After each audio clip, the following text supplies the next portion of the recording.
మనం కళ్ళతో చూసినవన్నీ నిజం కాదమ్మా. ఒక్కోసారి మన కళ్ళు కూడా మనల్ని మోసం చేస్తుంటాయి. నేను నమ్మను. నమ్మవా? ఒక్కసారి అలా దూరంగా చూడు. అక్కడ ఆకాశం నేల కలిసిపోయినట్టు కనిపిస్తోందా? కనిపిస్తుంది. కానీ కలవు కదా. అంటే మన కళ్ళు మనల్ని మోసం చేస్తున్నాయనే అర్థం. అవును. నువ్వు చూసిన సంఘటన కూడా అలాంటిదే అయి ఉంటుంది. అనవసరంగా అల్లుడు గారిని అపార్థం చేసుకోకు. చక్కటి కాపురం పాడు చేసుకోవద్దు. వెళ్ళి అల్లుడు గారిని క్షమాపణ అడుగు. నా మాట విను. May come in.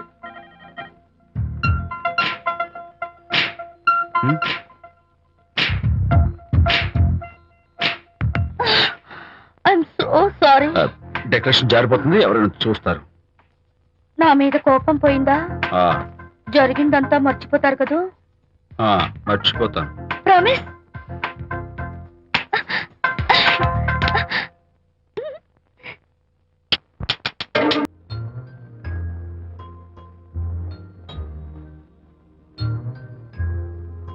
పాపా పాపా, ఏంటి బొమ్మలో పుట్టబోయే నీ బిడ్డ ఎలా ఉంటాడో చూసుకుంటున్నావా?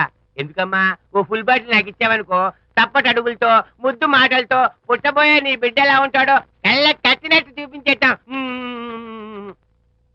ఏంటి రెస్పాన్స్ లేదు? లీనమైపోయావా? మరి నేనేమైపోను?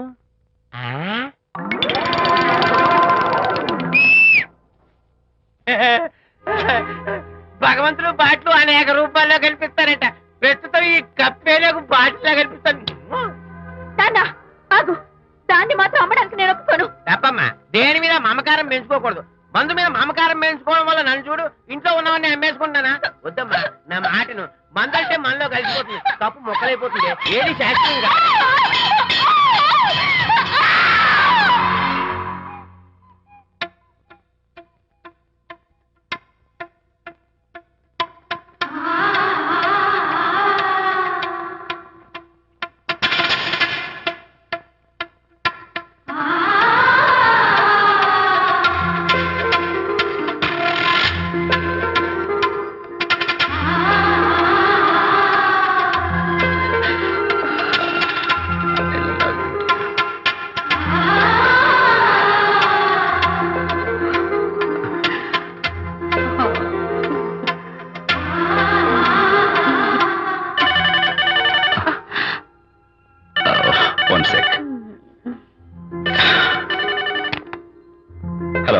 నేను విషయం మాట్లాడుతాను. బాబు, అనితమ్మ గారిని ఆ తాగుబోసు వచ్చినోడు తోసేశాడు.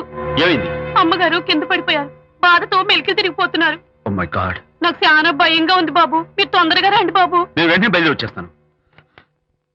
ఈ టైంలో ఎక్కడికండి? అనిత కింద పడిపోయిందంట. నేను వెంటనే దగ్గరుండి హాస్పిటల్కి తీసుకెళ్ళాలి. వేరే ఎవరైనా తీసుకెళ్తారండి. ఇప్పుడు మీరు వెళ్ళొద్దు ప్లీజ్. అర్థం లేకుండా మాట్లాడుకో.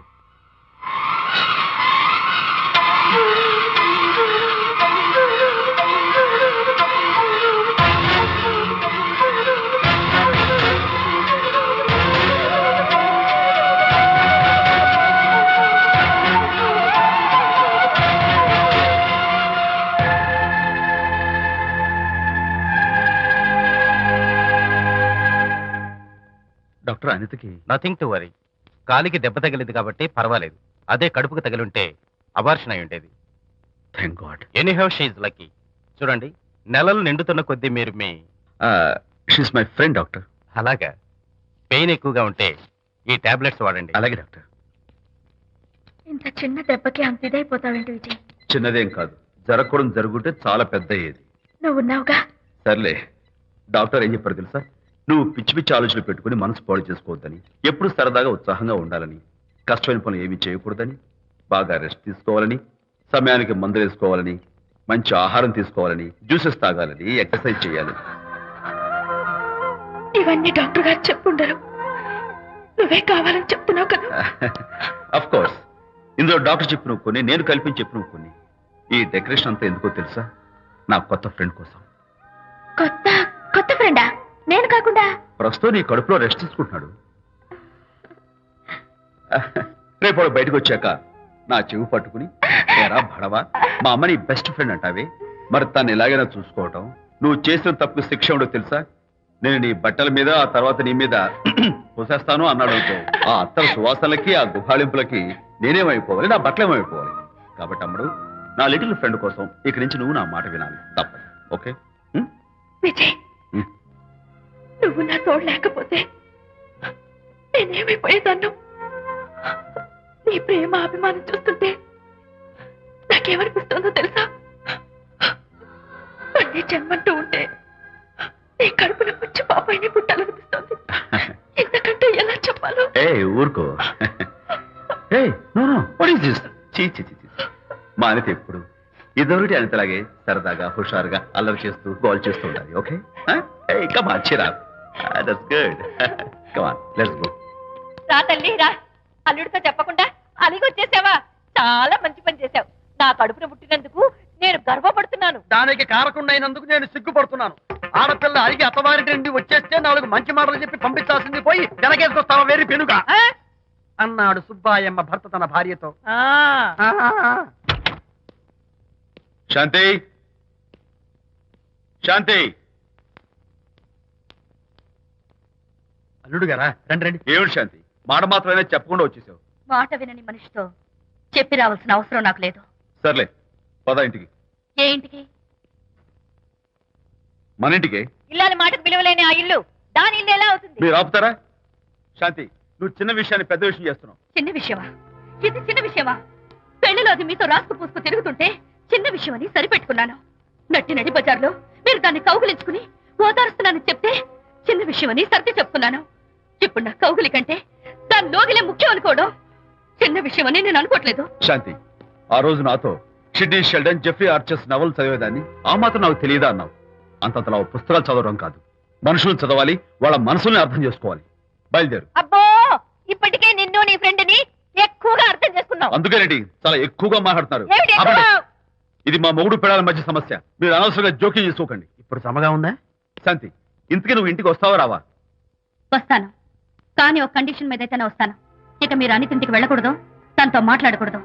అంతేకాదు, మీ ఆ ఫ్రెండ్షిప్ ఆడ ఫ్రెండ్షిప్ పర్మనెంట్ గా కట్ చేసుకుంటేనే వస్తాను. శాంతి, మీరిద్దరు నాకు 2 కళ్ళు లాంటి వాళ్ళు. అందులో కన్ను పొడి చేసుకోబడి ఎలా? ఇవాళ 2 కళ్ళు అంటారు, రేపు 2 ఇళ్ళు అనరని ఏంటి గ్యారంటీ? ఆహా, అయితే ఫైనల్ గా చెప్తాను విను. అనిత నాకు ఫ్రెండ్. నేను తనతో మాట్లాడతాను, తన ఇంటికి వెళ్తాను, తన బాగోగులు చూస్తాను. నీకు ఇష్టమైతే నాతో రా, లేకపోతే మీకు మీ ప్రత్యేకమైన ఫ్రెండ్ మీద ప్రత్యేకమైన ఫ్రెండ్షిప్ మీద మోసు తగ్గి పెళ్ళం కావాల్సి వచ్చి నా కాళ్ళ దగ్గరికి వచ్చినప్పుడే నేను వస్తాను. ఛా, నీకు అంత డెకరేషన్ లేదు. పవిత్రమైన స్నేహానికి అర్థం తెలుసుకుని భర్త లేని ఆడదాని బతుక్కి అర్థం లేదని గ్రహించి నువ్వే వచ్చి నా కాళ్ళు పట్టుకుంటావు. Mind it.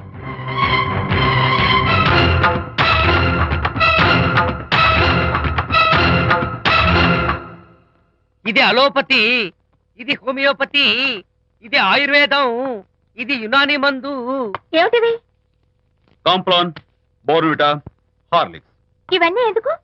నాతో షాప్ ఓపెన్ చేయిస్తారా? అయ్యో, షాప్ ఓపెన్ చేయడం కోసం కాదమ్మా, విజయ్కి నీ పట్ల ఉన్న ప్రేమాభిమానాలు ప్రదర్శించడం కోసం ఇవన్నీ కొన్నాడు. విజయ్, ఏంటిది? నీకేమైనా మతిపోయిందా? శ్రీమతితో గొడవపడిన ఏ మొగుడికైనా మతి ఉంటుందా? శ్రీమతితో గొడవ పడ్డావా? ఎందుకు? గొడవ? ఆహా, అదేం కాదు. వాడు మాటలు పట్టించుకోకు. నేను నమ్మను, నువ్వేదో దాస్తున్నావు. డైట్. హరి, నువ్వు చెప్పు. అబ్బే, వాడికేం తెలుసు, నేను చెప్తాగా. చెప్పు. ఈవేళ పొద్దునే నేను టిఫిన్ తిందామని ఆ. పెళ్ళామా నాకు ఒక పెసరట్ వేసి పెట్టు అన్నాను. ఆ, తనేమో ఇంటైనా నేను ఇడ్లీ చేసి పెడతాను అంది. నేను పెసరట్ అని తను ఇడ్లీ అని ఇద్దరు చిన్న గొడవ పడ్డాం. ఓ, అంతే కదా? అంతే అంతే కదరా? అంతే అనుకుంటా. అంతే. అమ్మయ్య, నేను ఇంకా ఏదో పెద్ద గొడవని కంగారు ఓ, పడ్డాను. no, no, no, no. Anitha, నీ చేత్తోటి ఓ మంచి strong coffee. 1 minute. Thank you. కూడా. నీకు నేను ఇస్తాను కదా. ఏంట్లో కూస్తున్నావు? ఏంటి ఈయన విజయ్? హరిశ్చంద్రుడు పూనాడు. అబ్బో. అనిత ఉత్తమ మనిషి కాదు, ప్రెగ్నెంట్. అవును. అసలే తన ప్రాబ్లమ్స్ తనకున్నాయి, పైగా మన ప్రాబ్లమ్స్ కూడా చెప్పి వరీ చేయాలా? అబ్బో, తన డెలివరీ అయ్యేంత వరకు తను సంతోషంగా ఉంచడం మన రెస్పాన్సిబిలిటీ. అలాగే. ఇక మీద మన ఇంటి గొడవలు చెప్పావో ఇక్కడ అమ్మో. Vijay, coffee ready. Thank you. Anitha, ఈ మధ్య నువ్వు పెయింటింగ్స్ వేయడం మానేశావు. డెలివరీ అయ్యేంత వరకు బాబును ఊహించుకుంటూ ముద్దొచ్చి పిల్లల బొమ్మలు పెయింట్ చేసావనుకో చాలా బాగుంటుంది. అలాగే విజయ్. త్వరలో ఆల్ ఇండియా పెయింటింగ్ కాంపిటీషన్ జరగబోతుంది. అందులో నువ్వు కూడా పార్టిసిపేట్ చేసావనుకో అవార్డు నీకు గ్యారంటీ. నిజంగా? నీకు అవార్డు రావాలంటే ఒక చిన్న ఉపాయం ఉంది. ఏమిటిది? ఏముంది, నన్ను బాలకృష్ణుడిగా ఊహించుకుని విచిత్రంగా ఒక బొమ్మ గీయి అదేమిటో అర్థం కాక మోడర్న్ ఆర్ట్ అనుకుని నీకు ఫస్ట్ ప్రైజ్ ఇస్తాను. నవ్వించాను మన కష్టాలు. సరే మొయ్ కాఫీ తీసుకో.